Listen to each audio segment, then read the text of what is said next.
These tapes are made as an insurance policy against the day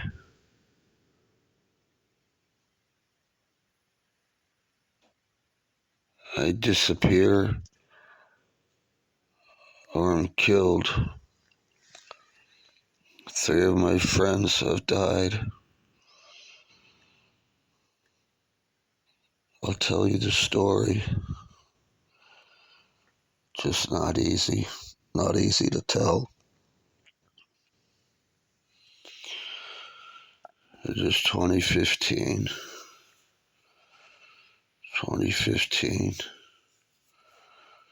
This is an insurance policy against the day.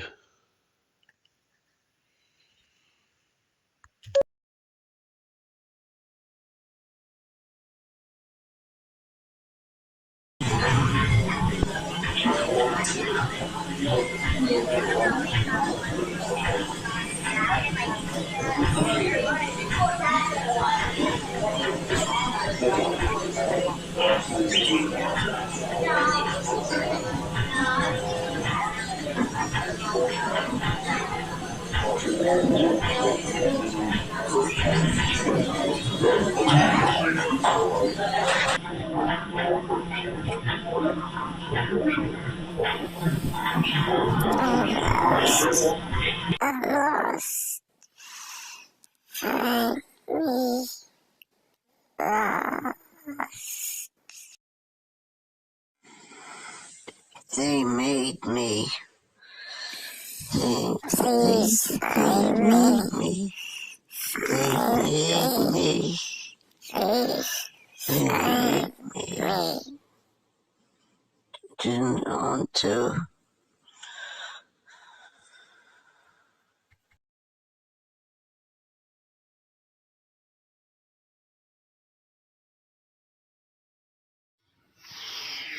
Stolen.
Come closer.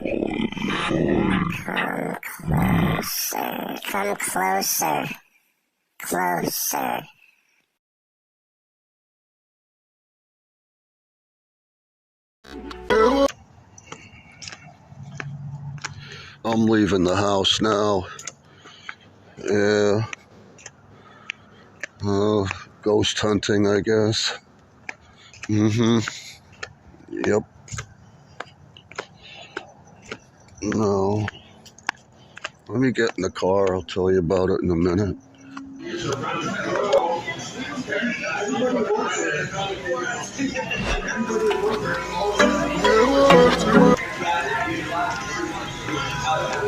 I'm leaving the house now. Yeah. Ghost hunting, I guess.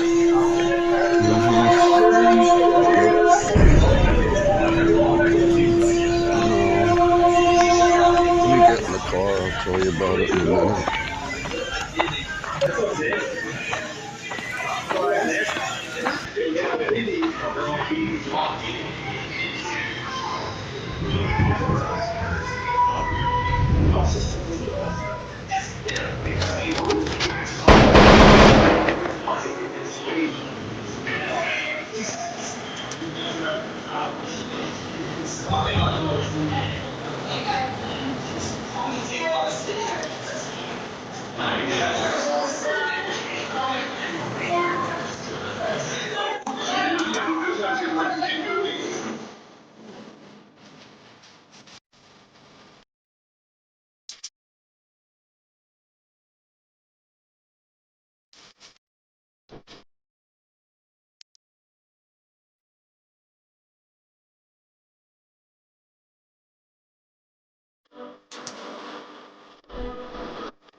Hold on, I gotta put on the heat.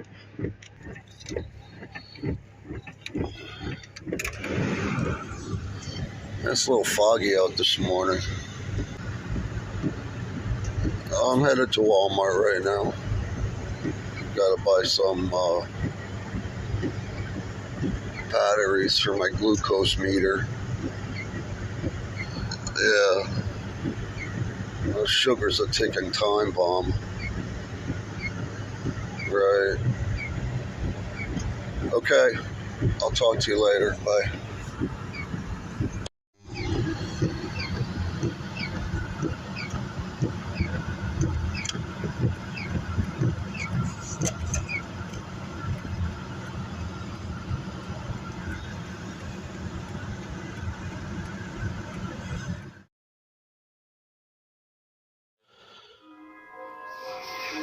Hey, you get those pictures I sent you?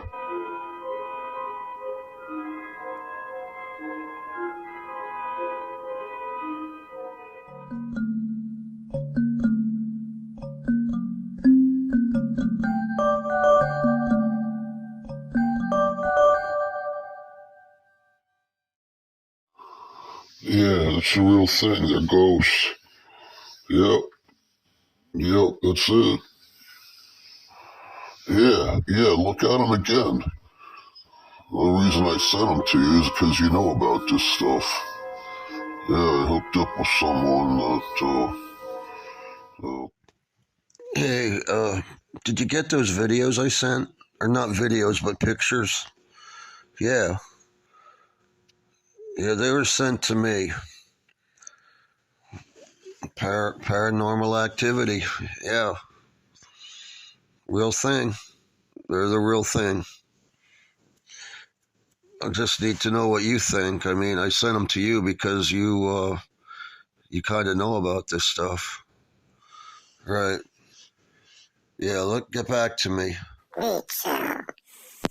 Coming closer, closer, come closer.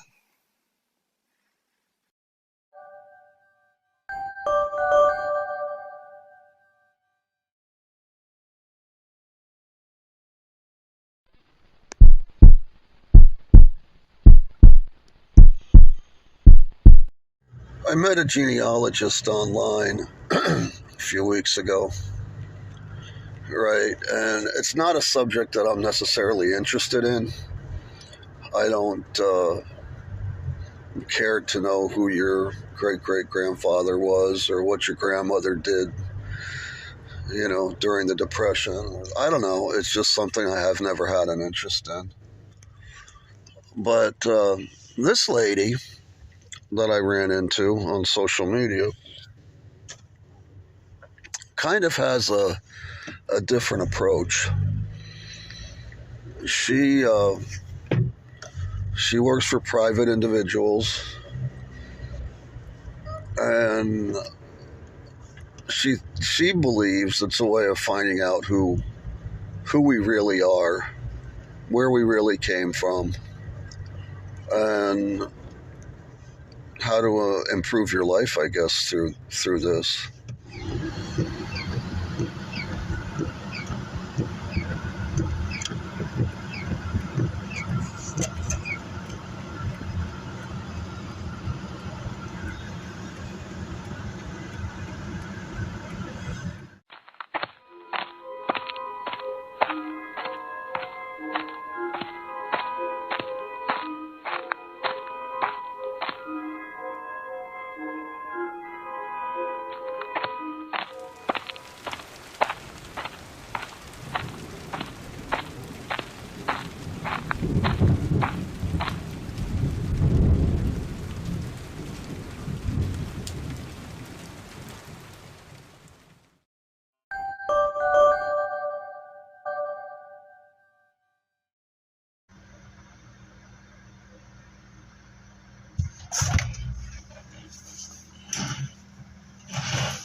I eat dinner here a couple nights a week.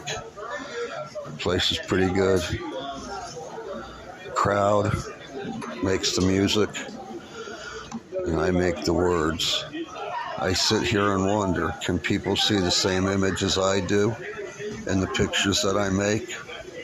Can they see the faces? Do they understand what I'm trying to do? I sit here and the waitresses walk back and forth serving beer, the sports fans.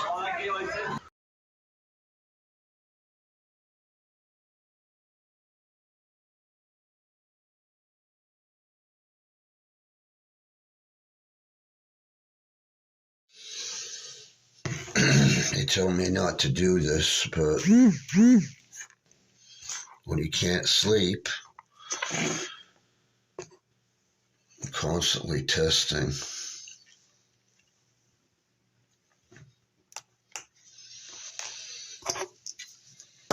See if the sugar's up, see if it's down.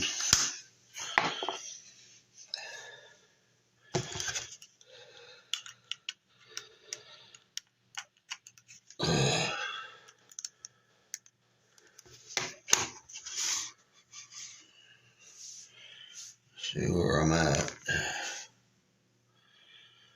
The doc tells me nothing heals if your blood's over 200.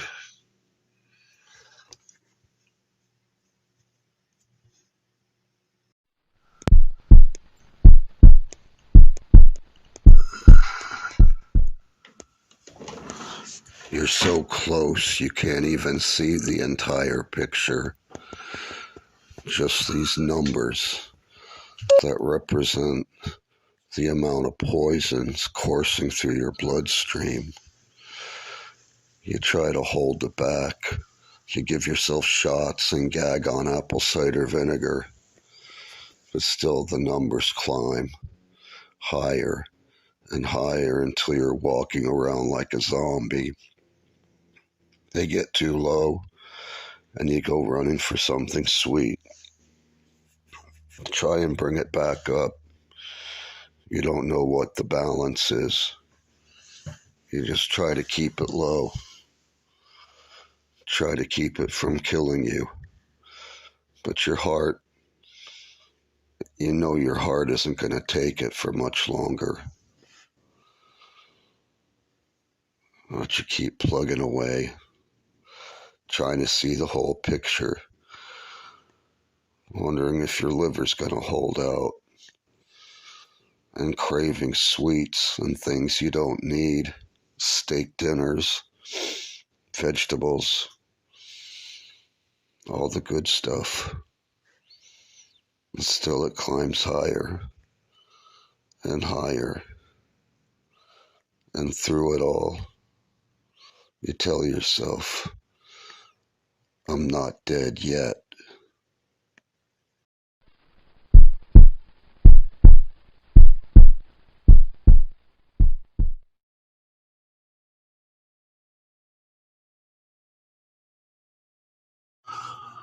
It's my first canvas in over a year. I had this canvas sitting on the easel for, I don't know when I bought it, last year sometime. It's a cityscape destroyed by fire, fire underneath, and all the ugly faces that I found in the picture, discovered while I was painting. I didn't paint them. They just appear in the canvas. Yeah, America on fire. I mean, why is it easier to paint something ugly and grotesque than it is to paint something beautiful? For me, it's always been easier. There's beauty in imperfection.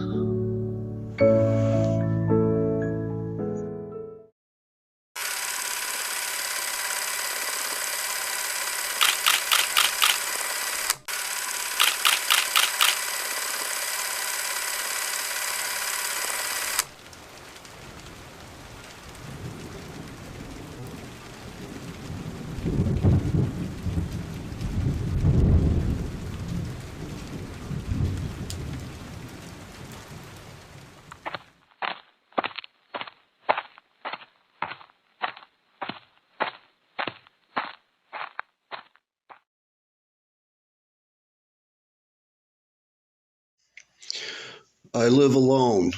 No family, friends, or neighbors for company. My one-time business partners are gone. Billy, Stan, and Dwayne. Checked out between August 2021 and November that same year.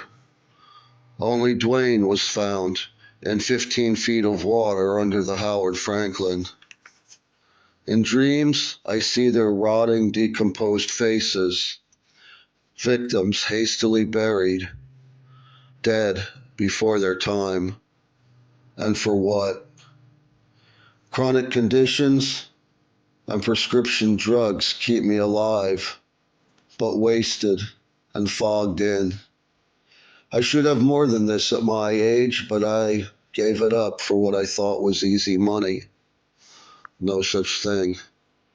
This nightmare plays on a loop. I can't escape it. I see their familiar faces wasted away, voices distorted, and my fading memory can't find its way back to the good times. Florida is a dead man's paradise. where ghosts of lost souls are unable to walk toward the light. Help me find my friends before I forget completely who they are, and before their killers find me.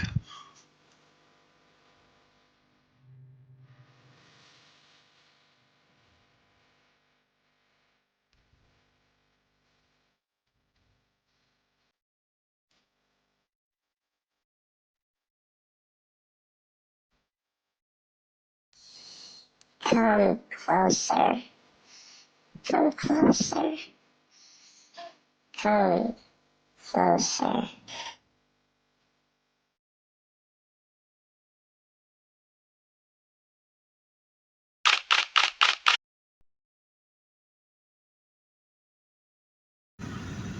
I think I'm going to go down to Safety Harbor, tell you the truth. Yeah. Hold on, what are you talking about? Yeah, her name. I know her by Brenda Smalls. That's not her real name. That's what I've always called her. That's what Philly called her. Yeah. She's a cross-eyed Mary. Yes. Philly scooped her up when she was, 14 years old. He started dating her mother, and her mother never met an addiction she didn't like, let's put it that way, whether it was drugs, alcohol, men, you name it. Right. Well, the story with him is he was dating her mom, Brenda's mom. Brenda was about 12 or 13, and he latched onto the girl. He kept supplying the mom with the drugs that she wanted, and the mom just looked the other way while Millie did whatever he wanted to do. Philly, I keep calling him Millie. Sorry, villain. Yeah, Philly Metz. Yeah, he became her like best friend. You know, when she couldn't talk to her mom, she called Philly up, and Philly would listen and, give her advice and all that. And pretty soon he guided her into a way of life she couldn't escape from. That's right. Prostitution, yeah. But she had no respect for her mother because her mother was, always on a blender. That's why it was easy for Philly to come in and take her away from all that. Yep. What? Oh, the jackknife barber. I see. You're Jethro Tull, huh? Yeah, I don't know. I don't know if she visited such a person. I got no idea. She may have. I mean, she's probably 18 or 19 already by now.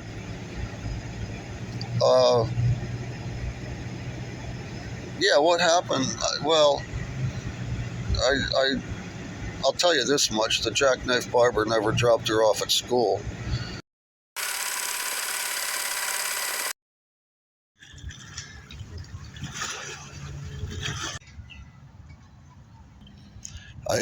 Okay. Last thing I know is that yes, her mom just upped and left, disappeared. No, nobody's heard from her. Uh, I don't know. I heard she had relatives in Michigan, but yeah. Millie,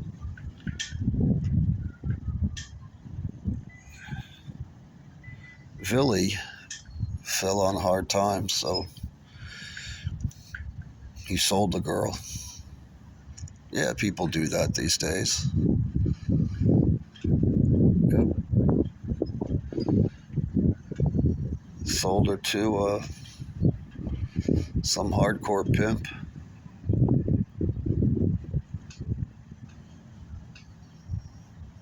Yeah, she's either dead or on drugs. No, the genealogy lady hasn't ever gotten back in touch with me. I've spoken to her a few times online, texting back and forth, things like that. I've sent her pictures, and I've written, letters. So she's gotten, she knows the case, right? Here's what she does. She investigates, I believe, 4 generations. She starts out going back 4 generations, and when you meet her for the first time, you bring everything you've got, all your family group sheets, all your genealogy that you may already have done. She checks it out, make sure there aren't any mistakes, make sure dates are right, things like that. But then she also sets you up with a DNA test. Yeah, like 23andMe, that kind of thing. And that gives her an even broader view of your family history, right? Also genetic makeup, things like that.